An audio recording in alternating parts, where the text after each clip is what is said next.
John's out for revenge. Kai is just looking for the truth, and Maki turns to the only help she possibly has in this scenario, and that is Cortana. All of that starts right now.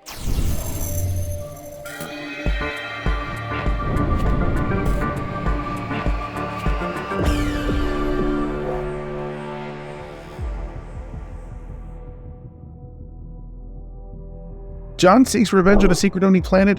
Perez, remember her? She trains to become a new kind of soldier. Kai finds herself torn between her Spartan code and her loyalty to Master Chief. And ultimately, Maki turns to Cortana, just like I said, to help in her search for the Halo. What's up, my know-it-alls? Welcome to another episode of Mr. Know-It-All Reviews. Specifically today, we are reviewing Halo Season 2, Episode 6, titled Onyx. So, when we get into this episode, it's all full tilt. We've done the character building, we've done all those aspects, but have we? Because there's actually a whole new character who's being brought into the fold in terms of development, finally, and that's Kai. So this season we haven't seen much of Kai because we've been dealing a lot with what John's had to go through in this entire scenario. That's, by the way, that's John 117, also known as the Master Chief. So post the fall of Reach, we find where we left off last episode. Remember, I said it was like the Clone Wars. Kai walks out. Clearly, she's in charge. We don't know what's going on. A whole new kind of soldier. We open this episode with there's a mission happening, and they refer to each other, these soldiers, these special new soldiers, as Spartans. Spartans! Spartans! On me! Now, clearly, they're not Spartans, because it's all a bunch of really nervous kids. And the mission is that they're going to launch through space at a Covenant ship, land physically on the hull, blow a hole in it, and get to their objective. This is where we find Perez. Perez is apparently on this team, and she's opted to train for this new type of program. Oni has enlisted Kai to train the next generation of Spartans. I go Spartans with quotes, air quotes, because clearly there was a whole lot more to Spartan development than just training. Training's a major part of it, but I feel like Halsey made a major dent in half the work when she genetically augmented them. We're talking about muscle enhancers and a whole bit, and training and focus and mind, the whole 9 yards. Being a Spartan's a lot more than just advanced training. Being a Spartan is literally, it's a way of life.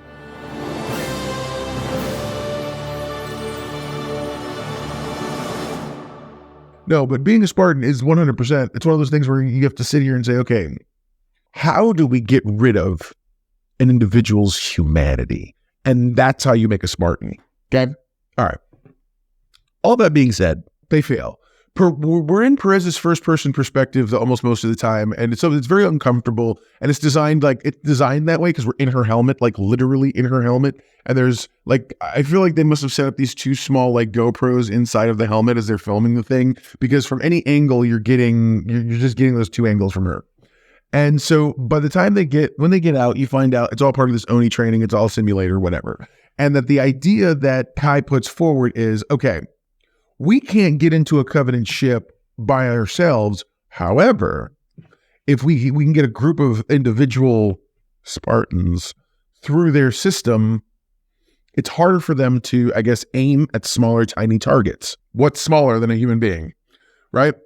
So then you have this brief meeting where Parangoski is meeting up with the head of Oni Dirtbag, and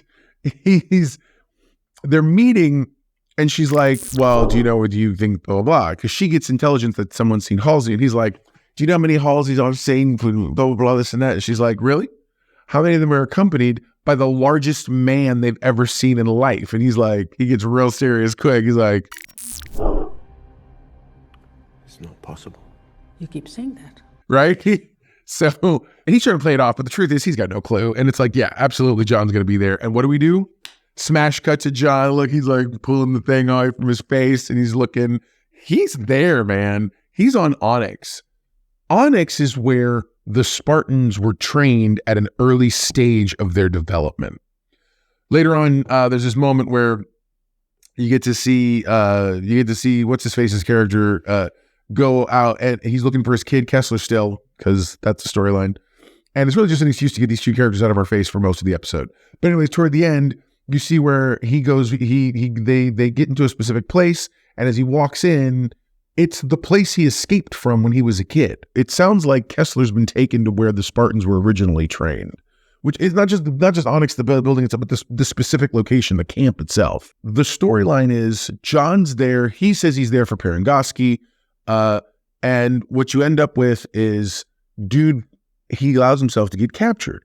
Halsey, meanwhile, and Halsey and Quan Ha go, and they go because Halsey's got other ulterior motives as always, and she starts heading toward where the old, where she knew her research was for the artifacts and stuff. While underground, they get to a place, and she knows where she's going, turn for turn, the whole bit. They get to a place, and she goes, "This isn't meant to be here. This shouldn't be here. It's a wall. I know what it is, but it shouldn't be there." Meanwhile, Quan Ha looks around, and she still sees the ghost of that old lady, the old sort of shamanist lady from at the very beginning of the season. And that lady directs her and tells her go this way.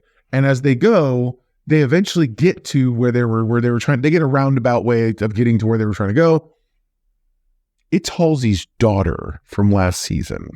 Oh yeah, it's Halsey's daughter, and she's like, and Halsey's all like, "Oh, what are you doing? These people shouldn't be here." Because Halsey was like, "You got to compartmentalize information so it's less dangerous." Her daughter says, Your work has been very valuable to all of us. Without your research, I never would have been able to discover your mistake. Now, there's a ring. I believe that's one of, if I remember my game correctly, I think that's a teleport. That's a specific, I think it's an entry point way, either to get to the Halo or to get someplace that'll take you to the Halo. Because if you remember in the game, and I've done some research since, again, I'm not super familiar with the games other than perfunctorily. And so, if I'm not mistaken, there were portals or areas where you had to go. Basically, you had to go to this place to find the doorway, to get to this place to find the doorway, to get to this, and it back and forth to you until eventually you get to the Halo. Then we jump to the ship where Maquis is and the Arbiter is, and there's a priest on the ship who's giving them all kinds of crap, and he's like, "Why can't we find out where we're going? What's happening? Why is this? How come I can't reach the hierarchy and this and that?" And he's like, "Well, we have to be silent because of our mission." Blah blah blah. The truth is, Maquis can't access the artifact anymore. She thought, or Cortana could help her triangulate how to get where they're going to get to the Halo, but the problem is Maquis can't access it, and she realizes her connection to John is the problem. So that's when Cortana tells her, "Hey, I can always reach out and get him come in his direction." So John, meanwhile, gets to where he's going in terms of the base because he gets captured. He gets captured on purpose. And then the really mouthy lieutenant from way back before in episode 2, she shows up again and the whole bit. And as they're strapping him in, because he's literally harnessed and about 6 guys, one of them manages to get a latch on, and he just rips the thing up and proceeds to hand every single one of these guys their butts, teaching them their place in the grand scheme of things. All right? I'm telling you, it's amazing. It is a takedown unlike anything you've ever seen. That's when he comes face to face with Kai. Because just a few minutes earlier, dude revealed to Kai, Master Chief is here. And she gets sent. I don't even know he thinks he's looking for Perengoski. Who knows what he's looking for? And ultimately, him and Kai have an encounter. Kai whoops him down because he's not 100%. My whole thing is, where's your armor, bro? Where's the armor? Get your armor on. What is happening here? Anyway, as he's laying there, because they apparently don't straighten up, whatever, Kai goes back to her simulator. And that's when dude shows up and he's like, "What's going on? This and blah, blah, whatever." He's talking to her. And she corners him and is like, "Chief says you knew about Reach. Is that true?" And she's staring him dead in his eyes. And he's like, "What happened in Reach was inevitable." She changes the scene from the simulation that we saw Perez in earlier to the simulation on Reach. The same hallway scene from the beginning of the season.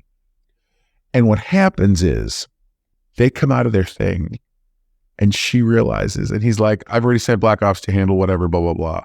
And so she rushes out. I'm hoping, last time we see this episode, I'm hoping that she's going to rejoin him and be like, I'm really sorry, whatever. Sorry I beat you down. I don't think she would have got the best of him if he was in full setup and if he was fully healed. I think we need a fully healed, fully realized Chief back as soon as humanly possible because he needs to start. And that's what you got to do, though. With a character like Chief, you got to nerf him in order to make the whole rest of the thing make sense. But again, they're developing. Thank you, by the way, those of you in the comment section from last week.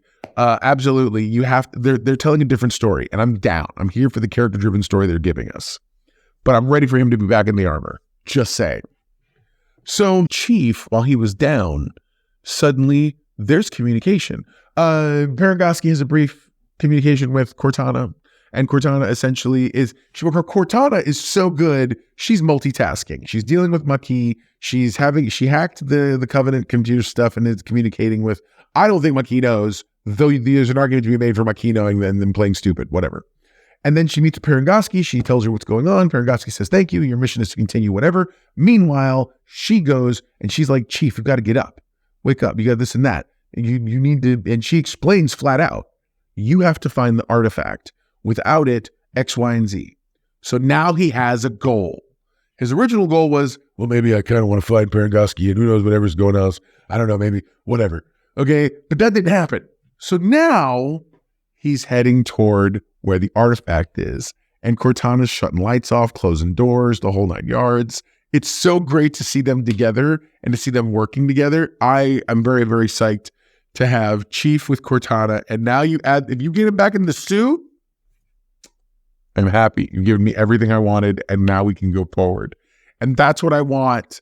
So then both of them on the ship with Maquis and them, the priest shows up and he's like, she knows, blah, blah, blah. We registered a communication, this and that. And so then once the dude says, all you true believers are going to follow my lead, this and that, and he draws his sword and he starts just taking over his own ship. It's the Arbiter's ship, but the priest has some sort of a say. Anyway, so he starts taking him down. And what you end up with is there's this moment where Maquis on her ship is heading toward her artifact. Chief in the base is heading toward his artifact. And they touch it. We cut the credits. I was like, oh, good stuff. Classic cliffhanger stuff. Good character beats. I think I'm overall really impressed with this episode. I'm ready for it to keep on keeping on. I'm ready for them to keep moving in this trajectory.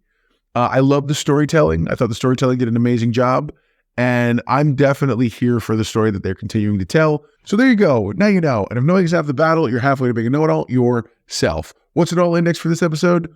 Oh man, I tell you what, for all of the coming together of the threads they've been laying, regardless of the quote-unquote filler episode last week, I firmly believe that this episode took all those threads and gave us a very satisfying pull toward the end of the season. So I feel like we're now carried as if you've been launched through space.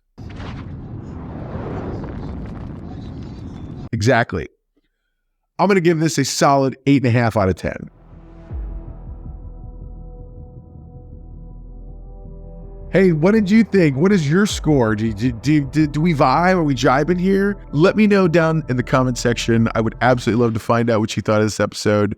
There are some, are there pros and cons? I don't know that I think there's many pros and cons. I think that this episode is all over a well-rounded episode. They've kind of begun I feel like the Kessler storyline has moved to a C plot. I feel like Quan Ha has moved into the B plot with Halsey, and I find that interesting because anything having to do with Halsey ultimately supports the main story, which the main story is Chief's story. So comment below. Let me know what you think, guys. Subscribe to the channel. I so love having this opportunity to talk with you guys every week. I can't wait. Don't forget the Oscars are this Sunday. We may or may not be doing a recap show shortly thereafter. Also, we had the live show yesterday where we talked a little bit more about some of the news and things going on. Don't ever miss that. It's called the Know-It-All News. I've also started redoing the Know-It-All files, so you'll be able to see all that very, very soon on the channel. Love you guys. I'll talk to you soon. Never forget, everyone loves a know-it-all.